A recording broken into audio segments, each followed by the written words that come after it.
आज हम लोग पढ़ने जा रहे हैं Bhishma Pratigya and welcome back to my channel. तो हम लोग आज भीष्म प्रतिज्ञा पढ़ेंगे और देवव्रत में क्या क्या हुआ वो आपको मेरे पिछले वीडियो में मिल जाएगा। उसकी लिंक डिस्क्रिप्शन बॉक्स में है, मैं उसकी लिंक डिस्क्रिप्शन बॉक्स में डाल दूँगी और वहाँ से आप देवव्रत का चैप्टर देख सकते हैं। और ऐसा मैं हर करूँगी, जैसे कि अब नेक्स्ट चैप्टर देखने से पहले मैं भीष्म प्रतिज्ञा के चैप्टर का लिंक आपके लिए डाल दूँगी ताकि आप कभी कंफ्यूज ना हो। तो इस तेजस्वी पुत्र को पाकर राजा प्रफुल्लित मन से नगर में लौट गया। वहाँ पे बाणों की बौछार हुई थी, फिर गंगा ने उन्हें विदा कर दिया था अपने देवव्रत शांतनु के साथ। तो इतने तेजस्वी, इतने चतुर पुत्र को पाकर राजा शांतनु बहुत खुश हुए और उसे लेके अपने राज्य में लौट गए। 4 वर्ष और बीत गए, ठीक है, 4 वर्ष बीत गए। एक दिन राजा शांतनु यमुना तट की ओर घूमने गए। तो 4 वर्ष बीत गए और एक दिन राजा शांतनु यमुना तट पर क्या करने गए, घूमने गए। तो वहाँ अप्सरा से सुंदर एक तरुणा खड़ी दिखाई दी, मतलब बहुत ही सुंदर थी वह तरुणा। और तरुणी का नाम क्या था, सत्यवती। और उस तरुणी का नाम क्या था, सत्यवती।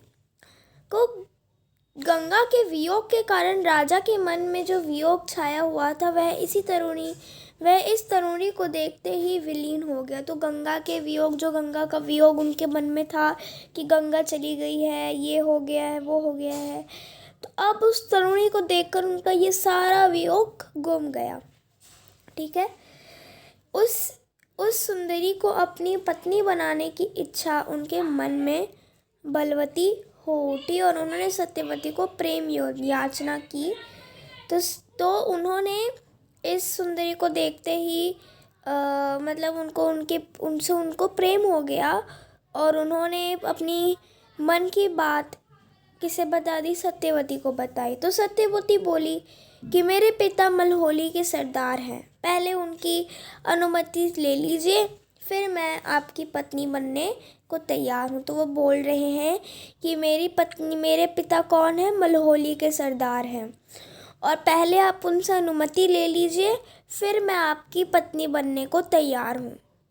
राजा शांतनु ने जब अपनी इच्छा उन पर प्रकट की तो केवटराज ने कहा, तो राजा शांतनु ने जब सत्यवती के पिता कौन थे, केवटराज, तो उन्होंने बताया कि वो उनकी बेटी सत्यवती से प्रेम करते हैं, तो केवटराज ने कहा कि आपको मुझे एक वचन देना पड़ेगा, तभी मैं अपनी बेटी को आपसे शादी कराऊंगा। तो राजा ने कहा जो मांगोगे दूंगा, यदि वे मेरे लिए अनुचित ना हो। तो बोलते कि तुम जो मांगोगे मैं दूंगा, बट मेरे लिए वह अनुचित या गलत नहीं होगा तो ही दूंगा। तो केवटराज बोले आपके बाद हस्तिनापुर के राज सिंहासन पर मेरी लड़की का पुत्र बैठेगा, इस बात की आप मुझे वचन दे सकते हैं। तो केवटराज बोला कि हस्तिनापुर में आपके जाने के बाद, आपके मरने के बाद मेरी बेटी का पुत्र ही राजगद्दी पे बैठेगा, मेरी बेटी का पुत्र ही राजा बनेगा हस्तिनापुर का, इस बात का आप मुझे वचन दीजिए, उन्होंने कहा। तो केवटराज की शर्त राजा शांतनु को नगावर लगी। अब वह नहीं मान सकते थे क्योंकि एक तरफ देवव्रत था जो गंगा का पुत्र था और गंगा शांतनु का पहला प्रेम थी, और उन्हीं के कारण और उनके एक छोटे से प्रश्न पूछने के कारण गंगा उन्हें छोड़ के चली गई थी। तो वह अब ऐसा काम नहीं करना चाहते थे, तो इसलिए वह मतलब दुखी करके कहाँ चले गए, वहीं चले गए निराश, और अपने वह नगर को लौट गए। किसी से कुछ कह भी न सके, पर चिंता उनके मन के कीड़े की तरह कुतुर कुतुर कर खाने लगी। तो बहुत चिंता हो रही थी उन्हें, ठीक है, अलग वर्ड्स का यहाँ पे यूज़ है बट जो मीनिंग है वो वही सेम है। उन्हें बहुत चिंता, और उन्होंने ये बात किसी को नहीं बताई, ठीक है। देवव्रत ने देखा कि उसके पिता के मन में कोई ना कोई व्यथा समाई हुई है। तो देवव्रत ने देखा कि उनके पिता को कोई ना कोई तो चिंता है, जिस वजह से वो किसी से बातचीत न कर रहे हैं, एकदम दुखी रह रहे हैं। एक दिन उसने शांतनु से पूछा, पिताजी, संसार का कोई भी सुख ऐसा नहीं है जो आपको प्राप्त ना हो, फिर भी इधर कुछ दिनों से आप दुखी दिखाई दे रहे हैं, आपको किस बात की चिंता है? तो देवव्रत बोल रहे हैं कि पिताजी, संसार का ऐसा कोई सुख नहीं है जो आपके पास ना। आपके पास बेड है, सोफ़ा है, सब कुछ है आपके पास। फिर आपको ऐसी कौन सी चीज़ है जो आपको दुखी कर रही है, ठीक है, चिंता में डाल रही है? तो यज्ञपी शांतनु ने गोलमोल बातें बताई। फिर भी कुशाग्र बुद्धि देवव्रत की बात समझते देर न लगी। तो उन्होंने उन्हें मतलब थोड़ा बहला फुसला के कंफ्यूज करके उन्हें बातें बताई थी। पर जो देवव्रत था वो भी कौन था? चतुर्बुद्धि। तो उन्होंने समझ लिया कि क्या कहना चाहते हैं उनके पिता उनसे। तो उन्होंने राजा के सारथी से पूछताछ करके उस दिन केवट राज से यमुना नदी के किनारे जो कुछ बातें हुई थी उनका पता लगा लिया। तो उस दिन उन्होंने राजा के सारथी पूछताछ करके उस दिन उनसे जितनी बातें हुई थी यमुना के नदी के किनारे पे जो कुछ हुआ था उन्होंने सब कुछ पता कर लिया। पिताजी के मन की व्यथा जानकर देवव्रत सीधे केवटराज के पास गए और उनसे कहा कि वह अपनी पुत्र सत्यवती को विवाह महाराज शांतनु से कर दे। तो यह जब उन्हें पता चला कि ये इस कारण मेरे पिताजी इतने दुखी हैं, तो वह यह सुनते ही उसी समय केवटराज के पास गए और उन्होंने कहा कि आप महाराज शांतनु से अपनी पुत्री की सत्यवती का विवाह करा दे। तो केवटराज ने वही शर्त दोहराई जो उन्होंने शांतनु के सामने रखी थी। तो जो शर्त उन्होंने शांतनु के सामने रखी थी कि मेरी बेटी का पुत्र ही राजगद्दी पे बैठेगा, किसी और का नहीं, तो उन्होंने वही शर्त दोहराई, शांतनु के सामने रखी। तो देवव्रत ने कहा, यदि तुम्हारी आपत्ति का कारण यही है तो मैं वचन देता हूँ कि मैं राज्य का लोभ नहीं करूँगा। सत्यवती का पुत्र ही मेरे पिता के बाद राजा बनेगा। तो देवव्रत ने कहा कि यदि तुम्हारी यही आपत्ति है, तुम यही चाहते हो, तो मैं राज्य की गद्दी पर नहीं बैठूँगा, ये मैं वचन देता हूँ। और मेरे पिताश्री के जाने के बाद सत्यवती का पुत्र ही राजगद्दी पे बैठेगा, मेरा बेटा मैं नहीं बैठूँगा। केवटराज इससे संतुष्ट न हुआ। उन्होंने और दूर की सोच ली। बोले, आयुपुत्र, इस बात का मुझे पूरा भरोसा है कि आप अपने वचन पर अटल रहेंगे, किंतु आपकी संतान से मैं वैसा आशा कैसे रख सकता हूँ? तो केवटराज संतुष्ट नहीं हुआ। उसने और दूर की सोची और बोला कि पूर्ण ठीक है, मुझे तो पता ही है कि आप अपना वचन रखेंगे, आपने वचन दिया है, आप अपने वचन का पूर्ण रूप से पालन करेंगे। पर आपका बेटा और सत्यवती के पुत्र का बेटा यदि इस तरीके से व्यवहार करने लगे, ठीक है, आपका बेटा और सत्यवती के पुत्र का बेटा, ठीक है, दोनों में आपसी लड़ाई हो जाए, तो क्या आप उसका मेरे को दे सकते हैं कि क्या सत्यवती के पुत्र का बेटा ही बैठेगा? आप जैसे वीर का पुत्र भी तो वीर ही होगा। तो आप इतने वीर हैं तो आपका पुत्र भी तो वीर ही होगा। बहुत संभव है कि वह मेरी नाती से राज्य छीनने का प्रयत्न करे। इसके लिए आपके पास क्या उत्तर है? तो उन्होंने बोला कि ठीक है, मुझे तो पता ही आप तो बहुत वीर हैं, तो आप जैसे वीर का पुत्र भी बहुत वीर होगा। और क्या पता कि जब आपका पुत्र वीर बन जाए तो उसके बाद से आपका पुत्र मेरी बेटी के पुत्र को परेशान करे, राजगद्दी छीनने हासिल करने की चेष्टा करे। तो क्या अब आपके पास इसका उत्तर क्या है? तो केवटराज का प्रश्न अप्रसक्त था। उसे संतुष्ट करने की ये अर्थ हो सकता था कि देवव्रत अपने भविष्य का भी बलिदान कर दे, किंतु पितृभक्त देवव्रत इससे जरा भी विचलित नहीं हुआ। गंभीर स्वर में उन्होंने यह कहा, मैं जीवन भर विवाह नहीं करूँगा। तो केवट राज का यह प्रश्न उन्हें थोड़ा वैसा लगा, अजीब सा लगा, बट उसे संतुष्ट करने का जो अर्थ था वो देवव्रत को अपनी पूरी से आने वाली ज़िंदगी को तबाह, अपनी आने वाली भविष्य को तबाह करने लायक था। ठीक है, अब ना वो बैठ पाएंगे, ना उनका बेटा बैठ पाएगा, और ना उनका कलयुग बैठ पाएगा कभी राजगद्दी पर। तो किंतु वो अपने पिता से बहुत प्रेम करते थे, अपने पिता, पितृ भक्त मतलब पिता का भक्त।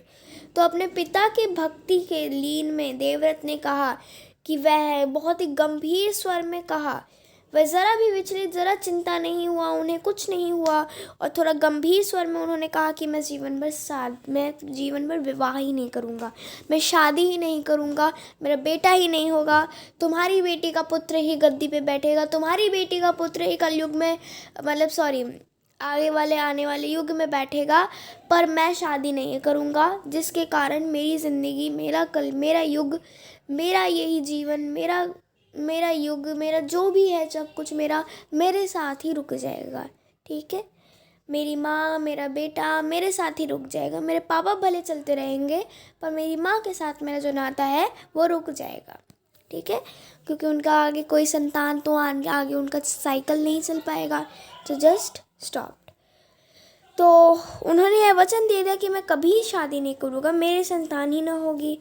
अब तो तुम संतुष्ट हो? तो बोल रहे कि मैं कभी शादी नहीं करूँगा, मेरा कोई संतान ना होगा। अब तुम संतुष्ट हो? ठीक है, किसी को आशा न थी कि तरुण कुमार ऐसी कठोर प्रतिज्ञा करेंगे। तो किसी को यह आशा न थी कि इतनी भीष्म प्रतिज्ञा में इतना ज़्यादा कठोर निर्णय ले लेंगे वो। तो देवव्रत ने भयंकर प्रतिज्ञा की थी, इसलिए उस दिन से उनका नाम भीष्म पड़ गया। केवट राज ने सानंद अपनी पुत्री को देवव्रत के साथ विदा किया। तो इसलिए उस दिन उन्होंने बहुत ही मुश्किल प्रतिज्ञा, कोई भी शादी करने बिना, अपने संतान के बिना नहीं जी सकता, तो बहुत ही ज़्यादा डिफ़िकल्ट वचन दिया था, प्रॉमिस किया था केवट राज को। तो उस दिन से उनको सभी लोग भीष्म कहकर पुकारने लगे। और जब यह सब हो गया कि हाँ, फाइनल हो गया कि हाँ, मेरी बेटी को राज्य में कोई परेशानी नहीं होगी, तो उन्होंने केवट राज ने अपनी बेटी सत्यवती को देवव्रत के साथ विदा किया है, शांतनु के साथ अभी नहीं। सत्यवती से शांतनु के 2 पुत्र हुए, चित्रांगद और विचित्रवीर। तो सत्यवती ने 2 बेटों को जन्म दिया, चित्रांगद और विचित्रवीर। शांतनु के देहावसान पर चित्रांगद हस्तिनापुर के सिंहासन पर बैठे, और उनके युद्ध में मारे जाने पर विचित्रवीर की 2 रानियां थीं, अंबिका और अम्बालिक। और अंबिका के पुत्र में धृष्टराष्ट्र और अंबिका के पुत्र थे धृष्टराज, और अम्बालिका के पांडु। ठीक है, धृष्टराज के पुत्र कौरव कहलाए और पांडु के पुत्र पांडव। ठीक है, तो यहाँ से कौरव और पांडवों का डिस्ट्रीब्यूशन स्टार्ट हुआ कि ये कौरव हैं, ये पांडव हैं। तो सत्यवती ने 2 पुत्रों को जन्म दिया। ये आप ध्यान से सुनिएगा, ये आपके एग्ज़ाम में आ सकता है। उनका नाम बताइए, ये बताइए, मामा बताइए, नाना बताइए, ऐसा कुछ आ सकता है। तो आप ये सब कुछ मैं बहुत अच्छे से एक्सप्लेन करूँगी। बहुत सारे लोगों का यदि इसमें डाउट है मुझे बताना। तो सत्यवती के 2 पुत्र हुए, चित्रांगद और विचित्रवीर।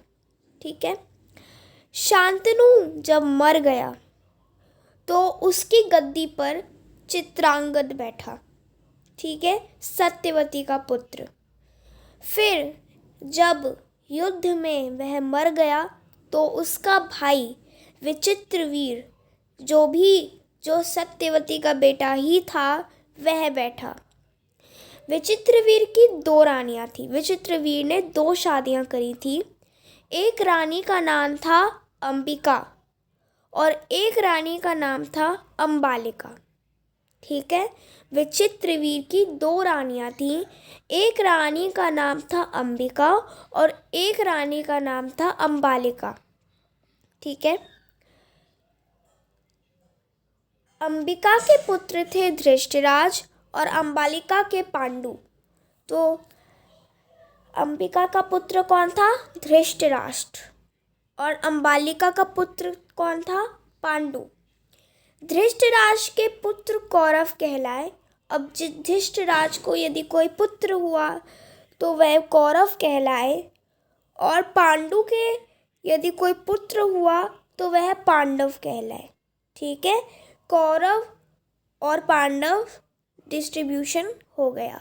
मैं वापस से बताती हूँ, यदि आपको इसमें कोई भी डाउट है निसंकोच मुझसे पूछिए, कोई बात नहीं, आप मुझे प्राइवेट मैसेज भी कर सकते हैं।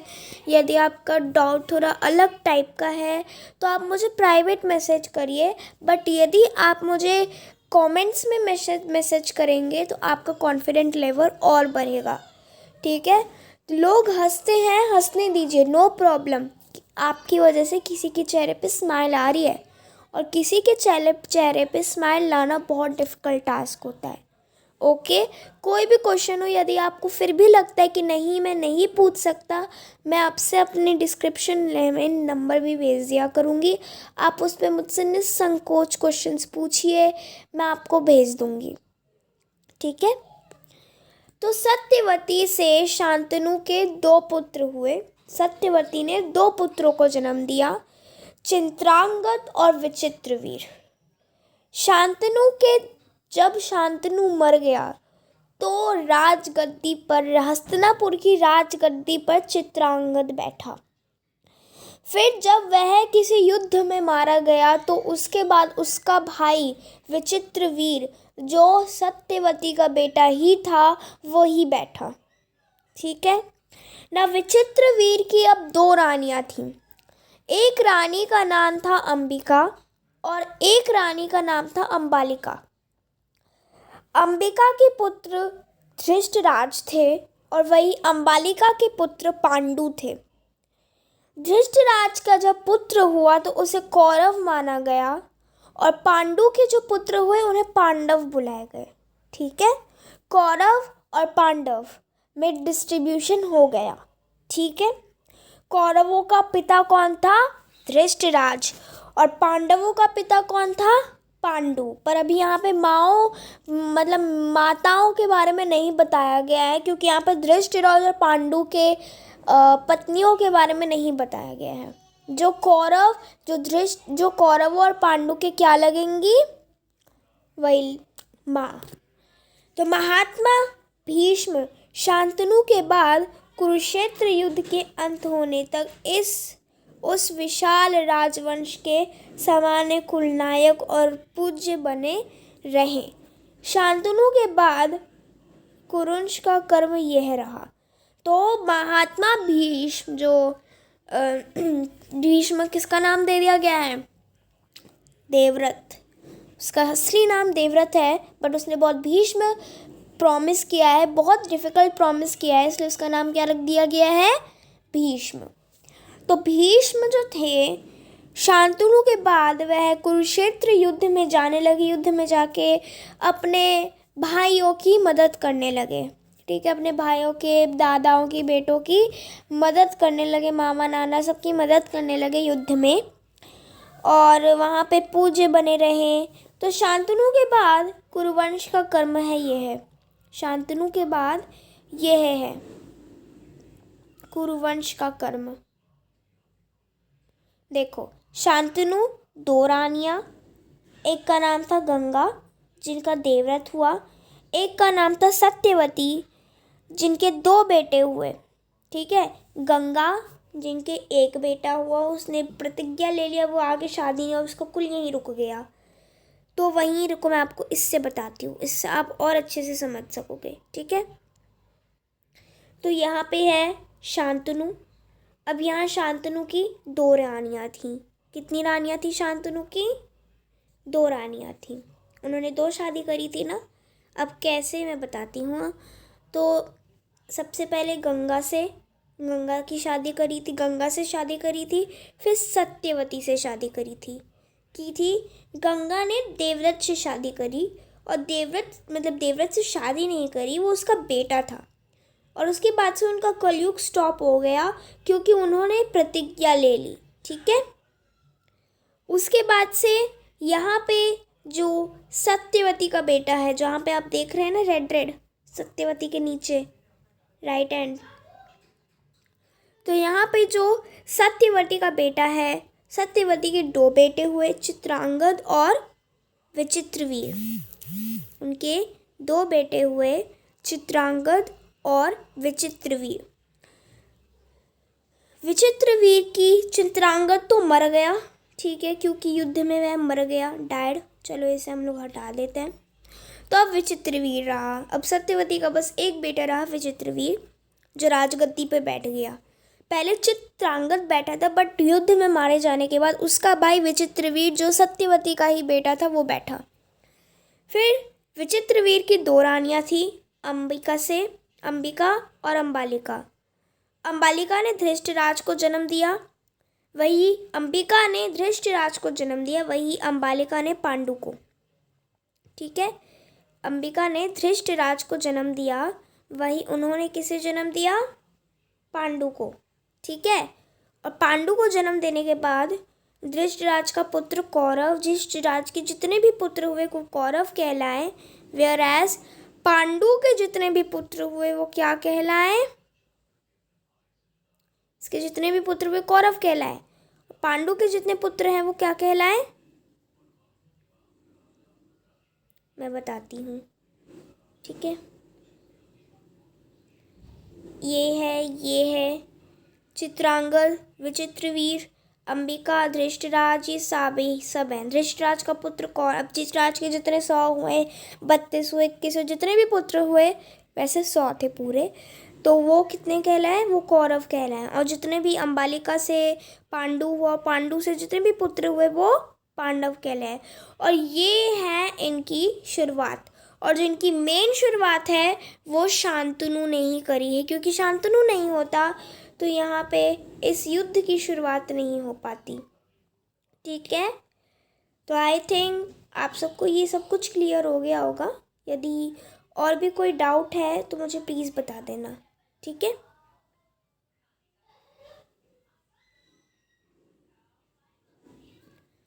Okay, now let's not waste our time, let's erase it. ठीक है। और अब हमारा ये चैप्टर कंप्लीट हो चुका है। यदि आपको भीष्म प्रतिज्ञा से कोई भी डाउट है, स्पेशली जो बच्चों मामा नाने वाला आया था, तो प्लीज़ आप कमेंट कर देना।